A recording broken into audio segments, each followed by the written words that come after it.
Merci. Voilà, le 30 juin 1960, le 30 juin 2018 plutôt, n'a habité lecture nos animés. Est-ce qu'il y a un avancement Congo est régressé ou bien il a stationné quelque part? Mais tout dépend pour Congo est régressé ou bien Congo est avancé. Tango Moutunion, Congo il n'y a rien qui remplace la liberté. Sengaki Kimia, Bosomi et tout ça. Na Bosomi wana ezali de bitumba ya mikolo nyonso. Ba Congolais bazo continuer kobunda pona Bosomi wana. Oyebi que tozui indépendance lelo lobby bitumba ebandi sécession du Katanga, sécession du Kasai. To bandi bitumba donc ti premier ministre na gouvernement oyebi mai na élection organisée par ba Belge bangomoko. Le gouvernement a bomi premier ministre Nango et puis Tobandi wana plusieurs années il y a illégitimité, il y a pouvoir avec 30 ans de dictature. Il a fallu que Tokende na San City to remettre les choses en place pour que to revenir na légitimité au peuple congolais apona yemoko ba dirigeant walingi. Nexika wana soko mutu alobi ke to sali ba avancer te to reculer alors mutu wana za lokuta parce que banda 2006 bazongisi pouvoir na peuple mutu akopona ba dirigeant na ye donc eza avancé malgré bandicapé za like bato ebele balokaki bakata mboka oyo basala balkanisation mais congolais à tenir bon pays oyo na 30 juin 2018 eza encore uni na ba frontière nango ya 1960. Donc, Ezali avancé mon aîné. Voilà. Opinion, basée là qui message à chef de l'État, Joseph Kabila Kabange, le 30 juin 2018. Votre réaction? Naloba qui yango, je crois, sur la chaîne de télévision, oh, parce que vous êtes la présidente de la République. Ngai naloba ki boy. Pe nakoloba bo. Président de la République. A lobby makambo yo biso toza kozela. A rappelé biso bitumba oyo batu oyo babundaki bitumbo na banda 1960 ti lelo notamment ba force de défense na biso ba tenir bon ba kufi ebele pour que Congo etika la Congo il fallait à rappeler encore président a rappelé encore président a yebi pe lisusu que lelo avancer on a lobby eza élection lelo problème à Moutunion so alingini oh alternance Moutunion so alingini oh élection esalema président lobby bisonion soto kamata processus électoral oyo ba élection eza ko bongisama mu congolais no so komisango eloko na ye moko parce que déjà gouvernement ici a pesinda kisa a financer yango ye moko atali kuta moko tiko uta na bapaya ezali avancer munene soko tali voilà par rapport à message chef de l'état soki est dépendant ki na yo eloni oya lobaki te oyo falaki aloba selon ngana lobi alobaki makambo news. Et là, tu as dit que a rappelé biso indépendance ango ezalaki eloko ni banani babunda ki est-ce que zaki na yende faki a rappelé biso nango nana ko rappeler ça occasion non le président de la République est illégitime vu la réalité en 2016 à rentré l'élection 2017 également en 2018 peut toza awa na ben certitude bon loba na ngai sikoyo na ibiti ayo nde okotuna mituna na lelo tozali boy to lobaka lokola élection et salamaki en 2016 donc mboka izali sous-souté indépendance pe nani a fait yango est-ce que mais entre temps zela nanu ndekonanga président aza illégitime mais entre temps bazo senga ya organiser élection organiser élection ndenge yem to aza illégitime président bazo senga basoda ba senga nani na bango ba senga solde na bango ba fonctionnaire ba senga ba futa bango puisque président aza illégitime gouvernement les a illégitime parlement est illégitime to tika to vanda to senga tout cela monde wana eza bato bazo balikamo eza buzoba constitution na biso elobi clairement ba institution nyonso zo kamba mboka eza la président de la République ba député ti na ba gouverneur de province tango ba poni nano mususu te bo wana batika la constitution elobi yango constitution donc oyo moto azol ba basa légitime ça na article nini le ban article ya constitution elobi que soko élection salamité ba institution basa illégitime constitution ozo le bana pesa ke ka des mandats mais yango na lobby te même yango na lobby il restera au pouvoir jusqu'à l'investiture du nouveau président. Ceux qui, au cas où, organisé l'élection. Mais il y a organisé l'élection. S'il vous plaît, pourquoi marche et Salemagité, tu peux défiler Salemagité le 30 juin? Au lobby, le Cambodge est censé passer en côté. Au lobby, Constitution, article 70, 70. Article 70 et lobby. Le président de la République est tenu au suffrage universel pour un mandat de 2 ans renouvelable une seule fois. Alinéa 1. Alinéa 2. À la fin de son mandat, le président en exercice reste en fonction jusqu'à l'installation effective du président élu. Justement, et alors, et ça, ceux qui, article 1 alinéa 2, et ça, ceux qui, au cas où, l'élection est article 74. Article 74 est lobby au cas où élection est salami. Le président reste 10 jours. Et le président élu prête serment 10 jours après la proclamation des élections. 10 jours après. Quoi, article 74?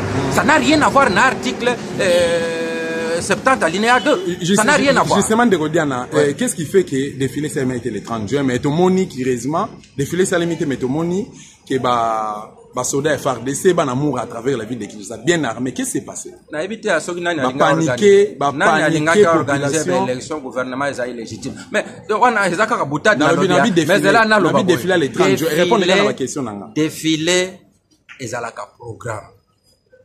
Il y a aussi au passage les 30 juin nous allons passer les 30 juin dans la méditation. On est allé piquer un programme à Kabila. Ça programme, il y a gouvernement. L'élection, on a méditation. La méditation. Anniversaire et indépendance, c'est l'équipe. Mais oui, combien de fois? Est-ce que c'est juste vraiment en termes de droits? Mais l'Oban Nangaï, article de la Constitution et lobby que les 30 juin, il faut fêter en Gobo, il faut fêter en Gobo. Article de la Constitution. Quel article de la Constitution lobby? Ezali date moko sa. Eza convenance. Congolais zogi souveraineté naie, ezali ko leka na méditation te. Eza parce que président de la République, s'il vous plaît, ndeko Diana, abzo ko organiser élection to ko sala message moko te direct le 30 juin parce que azo banga vibabi eza ebele, azo banga ko sala sa défilé, o yemo pa ko sala, tozo banga ko sala message moko atapé à côté te ou comment? Bon, na ebité makamwa no solo ba na ebi ezanga mutuna makolo. Na ebisi yo que les bosso ezalaki basali défilé toutes les forces vives bana classe banani batambo. Après gouvernement est décidé après moment ebele ezaki tozaku tout très loin makambo alternance tozalaki très loin de ça. Ezalaki passer en méditation basali ba conférence à gauche à droite. Après ayé comme défilé militaire, rien que militaire. Nambala oyo balobi au lieu que ba soldat basa la défilé bakosa la marche d'endurance. Pas soldat. Au lieu ba kende kosa la défilé bakosa la marche d'endurance. Ba soldat basa la marche d'endurance. C'est le programme du gouvernement. Tout mon côté a imposé dans le gouvernement. Non, il faut mbalo ça comme si ils allaient qui article la constitution.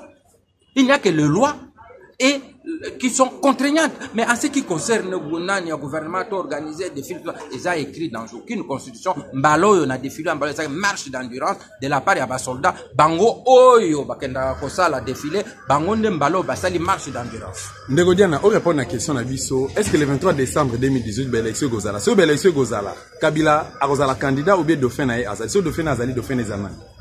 Dans le Bibo. Élection Tokenda sans le site. Tant que Tokenda sans le site, les Congolais balobi boy. Les Congolais ba bossa na mingi. Plus jamais na mboka oyo gouvernement est pour organiser ba élection. Les Congolais ba pesi organisation ba élection na comité moko ba bengango CENI. Comité électoral indépendant. Alors, comité wa nande et ça le la arbitre. Arbitre muto obeta pour match robanda. D'abord l'inafoot muto organisera ba match, alobi match est à tel jour, match est allé arbitre a convoqué battu sur le terrain. Le arbitre est à CENI a PC le 23. Programme ya CENI banda tiak depuis le 23 ti lelo eloko moko te e koki ko la kisanga que élection ko zalate. Parce que ba makambo nyo faisait ko saleba. Corps électoral est déjà convoqué. C'est le plus grand acte. Pas convoqué corps électoral au moment où Toza Koloba Tikali Mukeba clôturer kamata ba kombo ya bato baliko zala ba député provinciaux. Justement. D'après ba outia ba députés nationaux et puis to comme en juillet et comme il y a président de la. En ce qui concerne Dauphin. Oyebi ke balobi Dauphin baye bakayango d'avance dans une monarchie. Et c'est quand roi baye que roi oyo soki akufi mwana naye ou bien ndeko naye muto ko remplacer. Awa tuzana monarchie. Nous sommes dans une république. Et donc to cause à la paix to commis les élections comme majorité à l'objet tozana son candidat que to participer à l'élection présidentielle. Est-ce que c'est obligatoire? Donc pour boyeba bazana candidat ezanani tozela tango seni a convoquer. Tant que Seigneur vous convoqué, boya kotia ba candidat, bokoye ba candidat ya majorité ezanani. Le lot, ça ne sert à rien, ça pas spéculation parce que majorité a le baké nazana ngana okende ngana élection té. Na candidat président de la République participer kaka na zo kaka majorité parlementaire après majorité parlementaire na former gouvernement. Président totika la mtu. Ndegodia na mutuna ya suka. Êtes-vous d'accord avec moi que la RDC est sous-occupée? Est sous-occupée. Ndengeni. Mboka na biso ezali occupé et pas ya bapaya. Vous êtes d'accord nanga? Bapaya banani. So na yoke mboka za occupé par bapaya. Malamu na yeba bapaya yango banani. Na robanga ote pona tangelo bazara roi ba Moïse Nyarugabo tuzomona na armée na biso tuzomona ba général Mustafa tuzomona na police ba bisengima na session de siège rwandais na kati ya mboka na biso bazo créer terreur ba créer trouble na kati ya mboka na biso. Alors na yebité yo en tant que analyste politique toi en tant que journaliste na expérience ebele ozanango okolo banini par rapport na yango afin que mpe ko bosana te que ozana génération ozana simana yo ezoko observer yo. Monsieur Zozo appelle le modèle et puis histoire éthique à la toujours. Est-ce que vous avez mesuré gravité à Makambouana Olobi? Très bien. Vous dites des choses très graves. Naza déjà. Oyo et koki commémorayo même procès. C'est la naïve ça très clairement. Oui. Na uti ko rappeler que to kendaka na San City. To sali on a to signé accord global inclusif au bâtiment tu vas se reconnaître. Toza na constitution de la République. En ce qui concerne la nationalité, constitution na lobby et congolais, toute personne, toute nationalité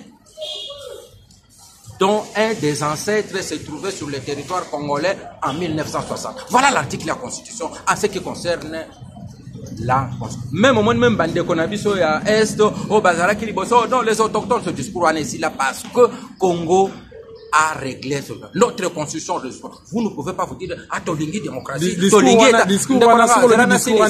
c'est par rapport à la dictature on a intimidation et belé va comme plus qu'on peut sa importance à Tchembo on est na poche bakangé monoko mais aibi vérité c'est terre na Total Kyungu na kata lelo comme ko des choses aux médias. Un média d'abord c'est la responsabilité. Le média c'est la responsabilité. C'est vice versa. Entre vous et nous. Nous faisons les mêmes métiers, nous exerçons. Mais c'est ce que je dis. Moi, je suis journaliste. Vous êtes des médias, vous êtes journalistes aussi. Et je vous dis que nous devons prendre nos responsabilités. Nous n'avons pas le droit de mettre le feu dans ce pays. On n'a pas ce droit-là. Nous avons le droit de garder paix dans notre pays. Est-ce que les lots, ce qui va dire, la qui s'habille que Robert wa Aza étrange. C'est pas moi, c'est pas, ça même pas question. Non, preuve na yo. Bah, preuve, il y a des preuves. Preuve na yo zanine. Na 2000. Na 2001, Pasteur Théodore Ngoyi, à l'écran de la télévision, na RTNC2, à l'obike, Azaras Robert Wazaki, représentant, président plutôt, étudiant rwandais na Université Lubumbashi. Mouta contesté, mais, Anera Kangaki, bah, tchèque na Kin Mazière. Zela na yepsa. Bizimakara et consort. Musée Laurent Désiré Kabila a dénoncé qui yango. Et puis, Musée Laurent Désiré Kabila a koufa pona yango. Vous voulez que l'on dise quoi? Tu expliquer comment? Negodia na toza ba journaliste.